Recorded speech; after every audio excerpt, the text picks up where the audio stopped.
Gas ধরে নিয়েছি, এখানে কড়াইও বসিয়ে নিয়েছি। কড়াইয়ের মধ্যে আমি শুকনো সর্ষে দিয়ে দেবো, তেলে দেবো না, এটা শুকনো কড়াইতে সর্ষে আর একটা শুকনো লঙ্কাকে কুচি কুচি করে কেটে নিয়েছি। এটা শুকনো কড়াইতে আমি এমনিভাবে ভেজে নেব। সর্ষেটা ভাজা হয়ে গেছে, খুব সুন্দর গন্ধ বেরিয়ে গেছে। এবার এটা আমি নামিয়ে দেবো। এটা ঠান্ডা হয়ে গেলে আমি আমন্দির সাথে গুঁড়ো করে নেব। কড়াইতে রিফাইন অয়েল দিয়ে দেবো, বেশি তেল লাগে না, অল্প একটু তেলেই হয়ে যায়। পেঁপেগুলোকে আমি এইভাবে লম্বা লম্বা কেটেছি, দেখতে পাচ্ছ। তেল গরম হয়ে গেছে, পেঁপেগুলো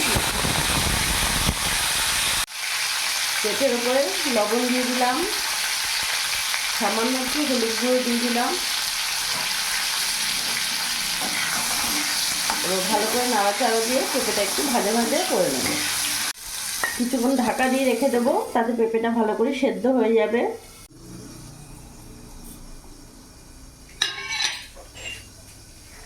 এবার আমন্দির সাথে গুঁড়ো করে নেব। কিছুক্ষণ ঢাকা দিয়ে রেখে দিয়েছিলাম, পেঁপেগুলো খুব ভালোভাবে সেদ্ধ হয়ে গেছে আর ভাজা ভাজাও হয়ে গেছে। এরই মধ্যে আমন্দিরটা যেটা আমি গুঁড়ো করে রেখেছিলাম সর্ষে আর শুকনো লঙ্কা ওপর থেকে ছড়িয়ে দেবো।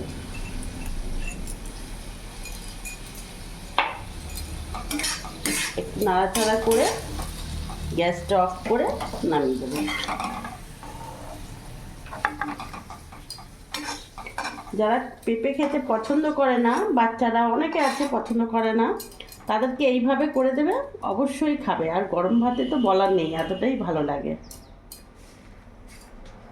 তো এইভাবে তোমরাও পেঁপেটাকে স্লাইস করে কেটে ভেজে দেখবে, গরম ভাতে দারুণ লাগে।